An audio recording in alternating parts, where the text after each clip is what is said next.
Olá, boa noite.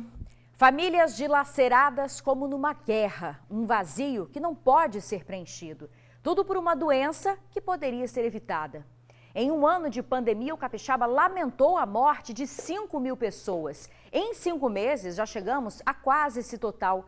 A redução de mortes depende de todos nós. Mais de 10.000 vidas perdidas por conta da Covid-19 no Espírito Santo. 10.000 famílias arrasadas por uma doença evitável. Analisando friamente os dados, que são vidas, a evolução do coronavírus no Espírito Santo assusta. A primeira morte confirmada por conta do vírus por aqui foi no dia 2 de abril de 2020.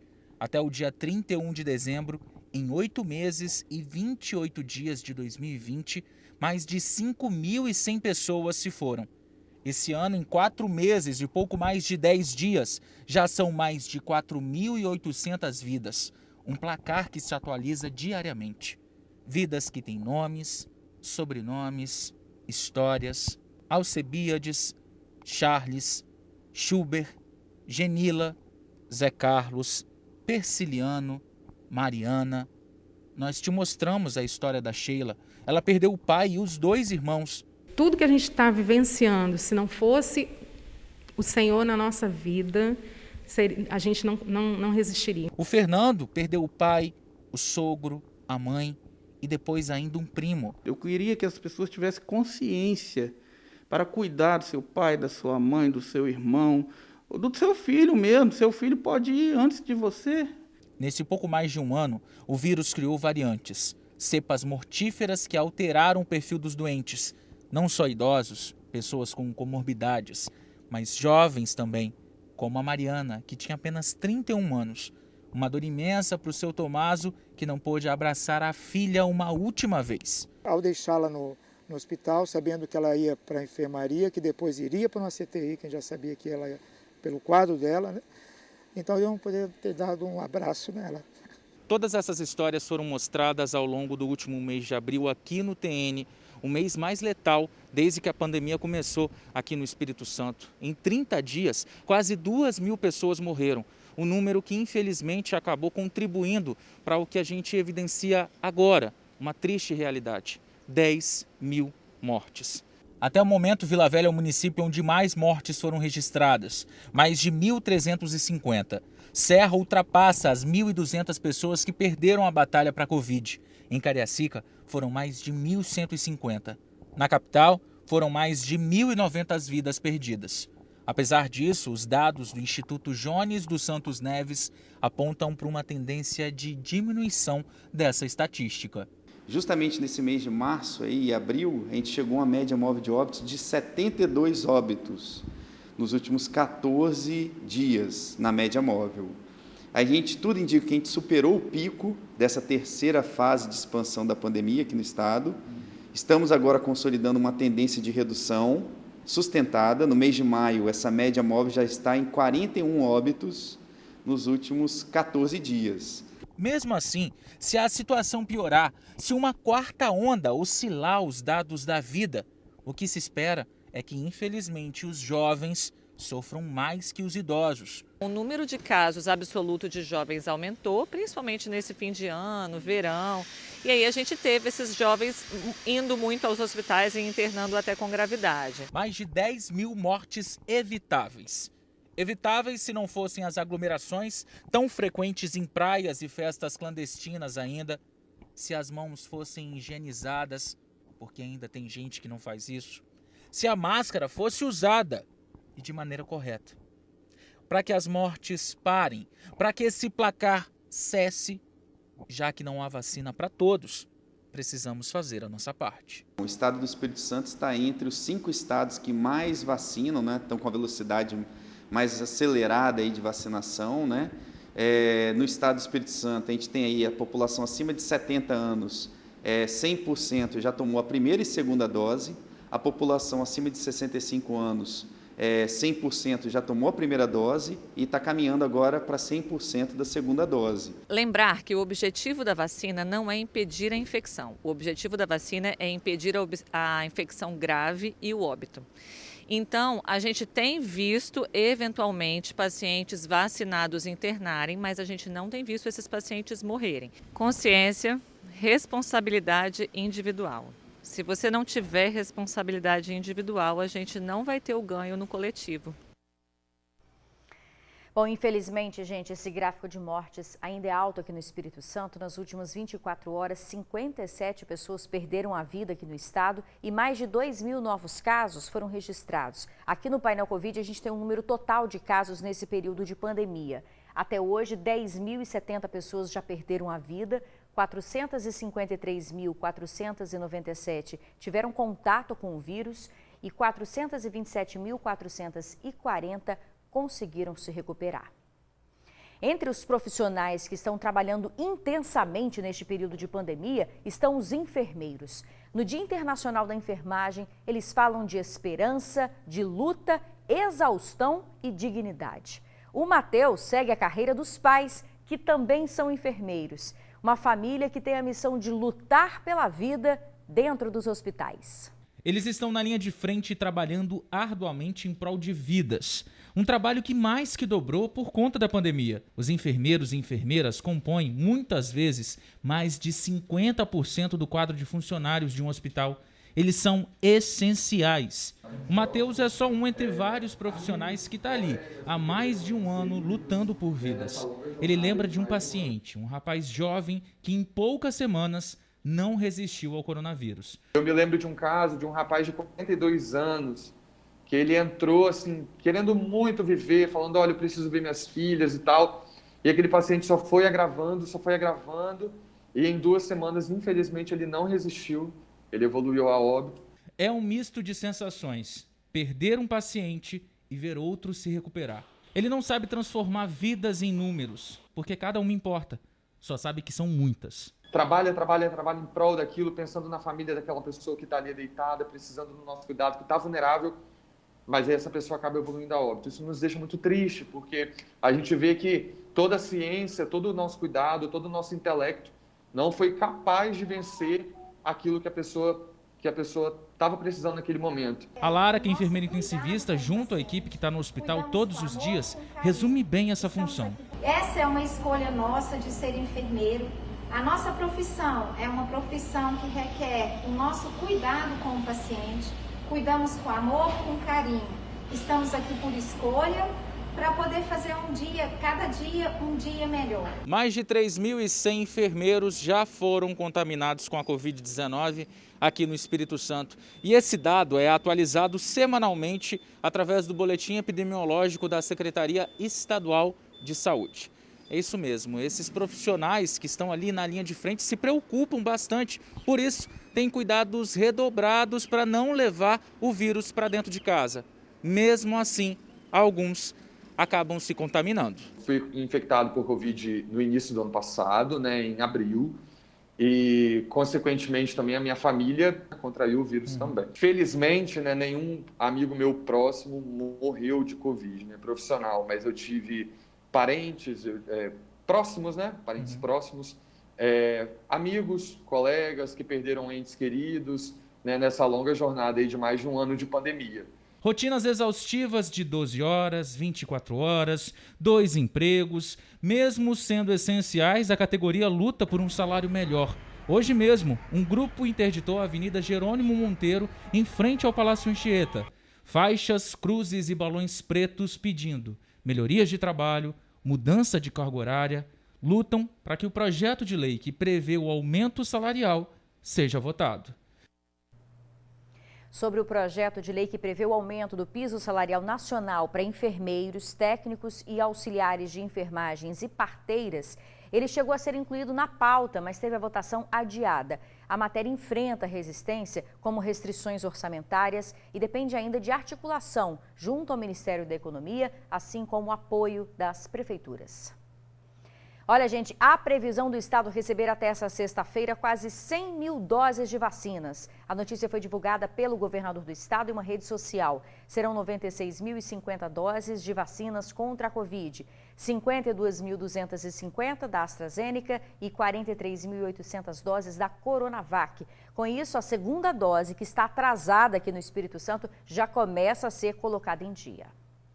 É com o avanço da vacinação que vamos tendo, menos casos mais graves de Covid. Vamos ver então como é que está esse ritmo da imunização aqui no Espírito Santo.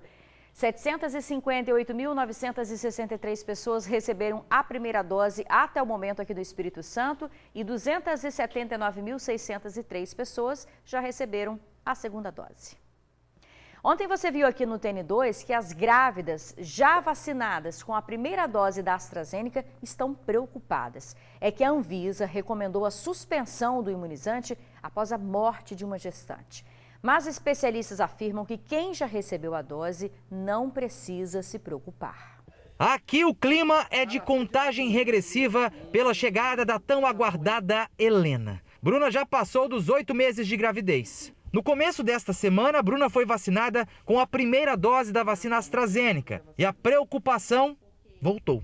Eu não me senti segura, depois que eu vacinei, me arrependi muito. A Bruna tomou a primeira dose da vacina contra a Covid-19 no mesmo dia que a Agência Nacional de Vigilância Sanitária, a Anvisa, recomendou a suspensão da aplicação da AstraZeneca em grávidas. Prontamente, no dia seguinte, a Secretaria Estadual de Saúde acatou a esta decisão da Anvisa e suspendeu, aqui no Espírito Santo, a aplicação da vacina AstraZeneca nas grávidas. Por enquanto, só a Pfizer e a Coronavac. Mulheres grávidas que tomaram a AstraZeneca nos últimos dias. Calma, calma, respirem e fiquem atentas a esta informação que a especialista vai passar agora. Não necessariamente foi a vacina. Isso está sendo investigado. Eu acredito aí que nos próximos 15 dias nós vamos ter esses dados melhor, indicados do que foi a causa desse evento que resultou na morte. Mulheres grávidas que tomaram a primeira dose da AstraZeneca. Como a especialista explicou, a possibilidade de problemas é rara, mas existe. Por isso, fiquem atentas ao que o corpo de vocês fala, aos sinais do corpo. 3, 4 dias apresentando dor no peito, dor nas pernas, inchaço anormal, porque às vezes a gestante já tem um inchaço nas pernas, A visão também pode ficar embaçada. São sintomas, são sinais de alerta que nós falamos. É preciso então procurar o serviço de saúde para uma avaliação melhor, para que a gente afaste qualquer perigo. Quanto à segunda dose que deve ser tomada daqui a 3 meses? Como que fica? Calma também, professor Etel? Nós temos aquelas gestantes profissionais de saúde lá no início da nossa campanha, em janeiro, que foram vacinadas com a AstraZeneca. Então o Ministério já tem dados para dizer assim, olha, tantas milhões de pessoas, algumas delas gestantes, tomaram a vacina, não tivemos nenhum sinal ou sintoma de gravidade. Então são esses dados agora que o Ministério vai utilizar para, junto com a Anvisa, tomar a decisão. A procura por trabalho tem sido um desafio para mais de 260 mil pessoas no estado. Um problema que piorou durante a pandemia. Mas no Cines é possível encontrar vagas e também cursos gratuitos. Meu nome é Tássio, Como vocês estão vendo aí, eu serei pai de gêmeos, preciso dessa ajuda. A história de Tássio viralizou. Ele está desempregado e com a mulher grávida de gêmeos. Acaba pedindo no sinal. Eu encontrei o Tássio, a gente já tinha uma conversa na rua e ele correria, muito trabalhador, só que não tem ainda oportunidade de emprego, Tássio? Mas com fé em Deus vai dar certo. Já Sebastião conta que separou da mulher e está desempregado há 2 anos. Trabalhava como ajudante de caminhoneiro e hoje mora na rua em Cariacica e vive da reciclagem. Estou na rua 2 anos, pedindo comida dos outros, catando papel aí, ó.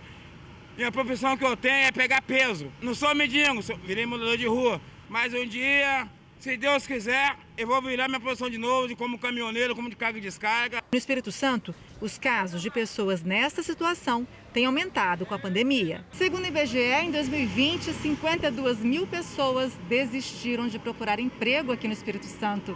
E esse número aumentou no ano passado em 40,54%.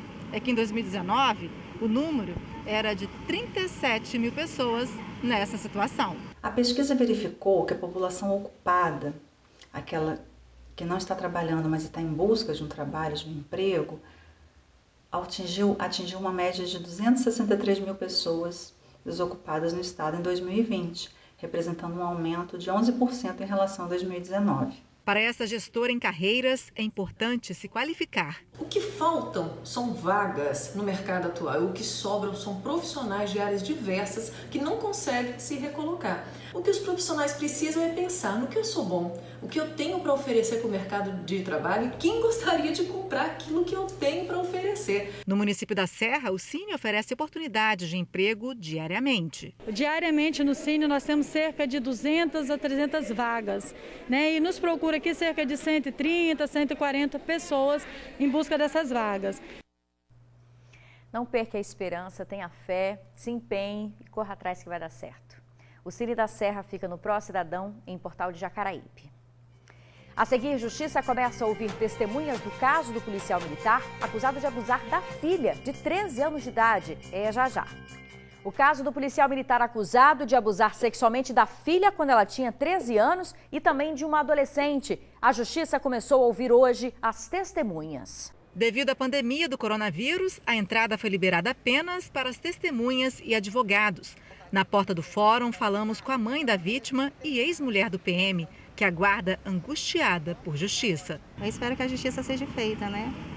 Assim como outras mães também esperaram e não aconteceu nada. Eu espero que a justiça seja feita. A mãe da adolescente não pôde mostrar o rosto para preservar a identidade da filha. A auxiliar bucal chorou ao falar do filho mais velho, que está contra ela e a irmã. Meu filho não falou comigo. Estou muito triste. Acabada, porque eu me sinto muito injustiçada. Além da filha, o militar também é acusado de abusar sexualmente de uma adolescente de 16 anos, que seria vizinha dele. O caso aconteceu em 2019. Segundo a mãe da adolescente, ele estava em uma festa na casa dela, junto com vizinhos, bebendo. Estava na sala. Ela sentiu falta dele e quando foi no quarto da filha, ele estava abusando da menina. Ela denunciou e, na época, o militar chegou a ficar 30 dias preso no quartel em Maruípe. Na época, a nossa equipe conversou com a mãe da adolescente após ela denunciar o caso. Um pesadelo muito ruim, aí eu fui lá no quarto do meu pai, né, porque eu tava chorando, aí eu fui lá, entrei no quarto. Aí eu entrei, deitei do lado dele. Aí ele começou a me beijar na minha nuca. Ela relata que após isso ele segurou ela e tirou a roupa dela, deixando ela completamente nua e fez sexo oral nela. Faço uso de calmante, não posso mais beber. O que aconteceu foi de eu abraçar ela, estava nu, e dei um beijo na nuca, só que eu não vi, achei que era minha namorada. O militar também foi indiciado pela suspeita de abusar da filha e está preso há 5 meses no quartel de Maruípe, em Vitória. A corregedoria da PM informou que o caso é investigado. A namorada do militar, que estava na residência dele junto com a enteada, também foi indiciada.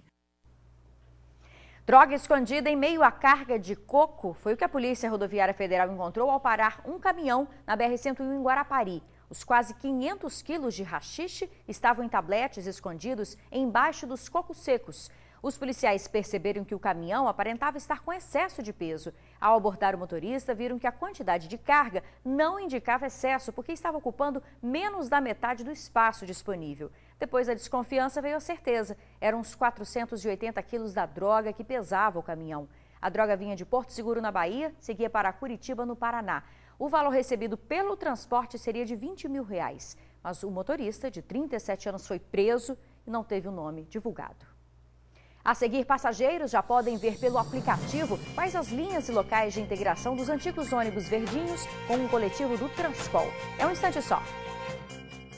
Passageiros do sistema Transcol já podem ver no aplicativo Ônibus GV as linhas que fazem integração com os antigos ônibus verdinhos. O aplicativo foi atualizado após a unificação dos verdinhos com o Transcol. A previsão de horários do antigo Ponto Vitória deixou de existir. O passageiro agora acessa uma lista única de linhas que passam por determinado ponto. Na função Conexões, é possível ver as linhas que fazem a conexão. Após selecionar uma das opções, o aplicativo mostra ainda em quais vias é possível fazer essa mudança do coletivo. É só acessar lá. Bom, acabou nosso tempo, você ficou informado com as principais notícias do estado. A gente agradece a sua companhia, a sua audiência. Uma boa noite. Amanhã tem mais informação para você. Até lá.